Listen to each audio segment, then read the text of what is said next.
దేశ స్థితి ఉన్న ఎమ్మెల్సీ గారు మాట్లాడవలసింది. మిత్రులారా, వాళ్ళ జరుగుతున్న ఈ సభ చారిత్రాత్మకమైన సభ. భవిష్యత్ తరాలు గుర్తుపెట్టుకుంటాయి ఇవాళ జరిగిన ఈ సభ. ఎందుకంటున్నానంటే ఈ ఫ్యాక్టరీ తెలంగాణలోనూ ఈ ప్రాంతంలోనూ నవశకానికి నాంది పలుకుతున్నది. ఒక కొత్త శకం ఆవిర్భవిస్తుంది. తెలంగాణ వ్యవసాయం అభివృద్ధి కావాలంటే ఏమేమి జరగాలి అన్నదాన్ని 360 డిగ్రీల కోణంలో ఆలోచించి కేసీఆర్ గారు తీసుకున్న ఒక్కొక్క చర్య అద్భుతమైన ఫలితాలు ఇస్తూ ఈ ప్రాంత వాసుల జీవితాల్లో గొప్ప మార్పులు తీసుకొస్తుంది. నీళ్ళు ఇచ్చారు. వాళ్ళ నిజంగా కాళేశ్వరం 3 సంవత్సరాలలో పూర్తయిందంటే కేసీఆర్ గారు ఎంత తపన పడ్డారు, ఎంత తాపత్రయపడ్డారు, ఎంత నమ్మకం ఉంటే అది హరీష్ రావు గారికి అప్పచెప్పారు.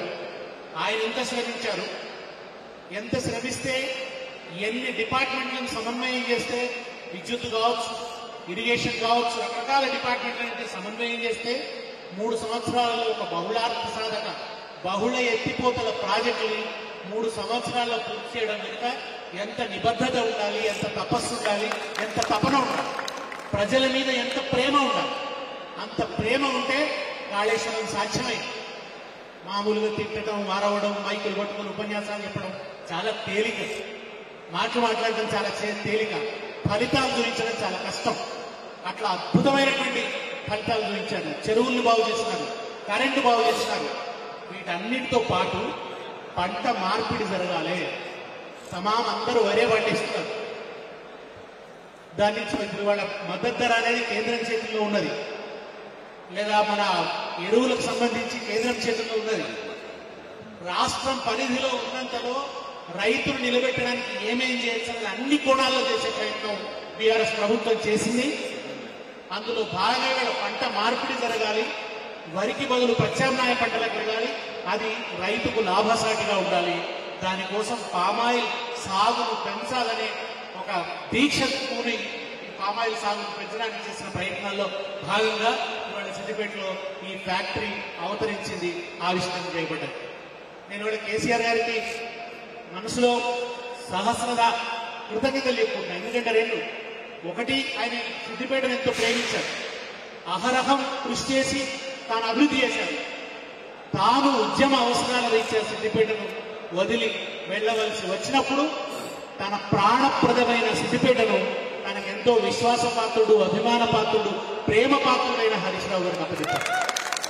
ఎందుకు అప్పగించారు? ఆయన తను ప్రాణంగా ప్రేమించే సిద్దిపేటని హరీష్ రావు గారికి అప్పచెప్పారంటే హరీష్ రావు గారి చేతుల్లో సిద్దిపేట దేదీప్యమానంగా వెలుగుతుందని చెప్పి ఆయన నమ్మారు.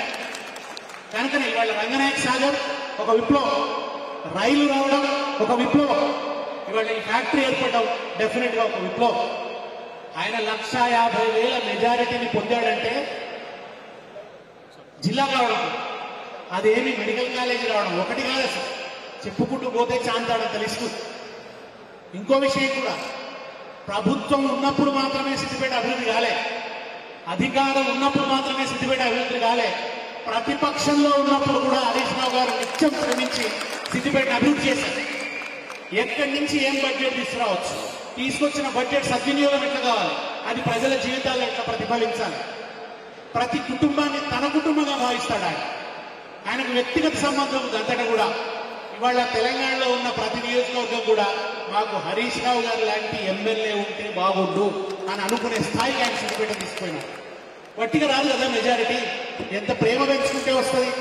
కొత్తగా ఏదో సెలబ్రిటీ లాగా చేతులు ఊపితే వస్తుందా, వచ్చేసేదో ఫ్లెక్సీలు పెడితే వస్తుందా, పై మాటలతో వస్తుందా? కాదు కదా. తెలంగాణ ఉద్యమం ప్రారంభమైన ఉద్యమం కోసం ఆయన రాజకీయాల్లో ప్రవేశిస్తే ఈ రోజు వరకు ఆయన ఓటమి ఎరుగని నాయకుడు. ఓటమి అనేది సిద్దిపేట అంచులకి హరీష్ రావు దరిదాపుల్లో కూడా వస్తుందంటే ప్రజల గుండెల్లో ఆయన గూడు కట్టుకొని ఉన్నాడు. దాని వెనుక ఆయన తదేక దీక్ష ఉన్నది, నిరంతర శ్రమ ఉన్నది. ఆయన వ్యక్తిగత జీవితాన్ని వదులుకొని ప్రజల మధ్యనే ఉంటూ నిరంతరం ప్రజలే శ్వాసగా ఆయన పరితపిస్తున్నాడు వెనుక. ఇవాళ సిద్దిపేట కానీ ఇన్ని కోణాల్లో అభివృద్ధి ఉంది. తెలంగాణ అభివృద్ధిలో కూడా కేసీఆర్ అడుగుజాడల్లో ఆయన చేసినటువంటి కృషి అడుగడుగున ఇవాళ కనబడుతున్నది. దీనివల్ల ఒకటి పంట మార్పిడి, రెండవది రైతుకు బ్రహ్మాండమైన ఆదాయం. ప్రతి ఎకరానికి 1,50,000 ఆదాయం వచ్చే అవకాశం ఉంది. ఒక అన్సర్టినిటీ ఉంది వ్యవసాయం, దాని నుంచి వాళ్ళ రైతులు బయటపడేసేటువంటి అవకాశం ఈ పామాయిల్ పంట ద్వారా జరుగుతుంది. దీని నుంచి పామాయిల్ వస్తుంది, దీని నుంచి మన కాస్మెటిక్ ఆయిల్ వస్తుంది, దీని పిప్పి నుంచి పశువులకు అవసరమైనటువంటి ఫీడ్ తయారవుతుంది, దీని నుంచి కరెంటు దీనికి ఈ ఫ్యాక్టరీ నడవడానికి సంబంధించిన ఇంధనం తయారవుతుంది. కాలుష్యం లేదు, జీరో వేస్ట్. ఇక్కడ ఉన్నటువంటి ఈ ప్రాంత వాసులకు ఎటువంటి సమస్య కలగదు ఫ్యాక్టరీ వల్ల. ఎన్ని కోణాలు ఆయన జాగ్రత్తలు తీసుకున్నారు. ఈ ఫ్యాక్టరీ ఏర్పడడం వల్ల ఈ చుట్టుపక్కల ప్రాంతాల్లో పెద్ద వికాసం వస్తుంది. ఈ నర్మెట ఇవన్నీ కూడా పట్టణాలుగా మారిపోతాయి. రేపు ఇక్కడ అద్భుతమైన ఉద్యోగులు వస్తుంది, లోకల్ వాళ్లకు అవకాశాలు వస్తాయి. ఇన్ని కోణాల్లో ఆలోచించి ఈ ఫ్యాక్టరీని ఇక్కడ తీసుకొచ్చారు. దీన్ని వెంటపడి ఎక్కడ ఉత్తమమైన టెక్నాలజీ ఉంది, ఎవరు బెస్ట్ కాంట్రాక్టర్ వెతికి తీసుకొచ్చి వాళ్ళ చేతుల్లో పెట్టారు. రాష్ట్రంలో ఇతర చోట్ల ఉన్నటువంటి రాష్ట్రంలో దేశంలో ఇతర ప్రాంతాల్లో ఉన్న ఫ్యాక్టరీల కంటే ఎక్కువ ఉత్పత్తి వస్తుంది ఈ ఫ్యాక్టరీ నుంచి రేపు. దానివల్ల రైతుకి ఎక్కువ ఆదాయం వస్తుంది. ఒక గోద్రేజ్ వాళ్ళు వచ్చి ఈ ఫ్యాక్టరీ చూసిపోతున్నారు, ఒక పతంజలి ప్రొడక్ట్స్ వాళ్ళు వచ్చి ఈ ఫ్యాక్టరీ చూసిపోతున్నారంటే కేసీఆర్ గారు చెప్పినట్టు దేశానికి మోడల్ గా తెలంగాణను నిలిపారు హరీష్ రావు గారు, కేసీఆర్ గారు వారు చేసినటువంటి అద్భుతమైనటువంటి కృషి. కనుక ఈ ఫ్యాక్టరీ ఏర్పాటు సందర్భంగా మీ అందరికీ కూడా నేను హృదయపూర్వకమైనటువంటి శుభాకాంక్షలు తెలియజేస్తున్నాను. నమస్కారం. థ్యాంక్ యూ అన్న.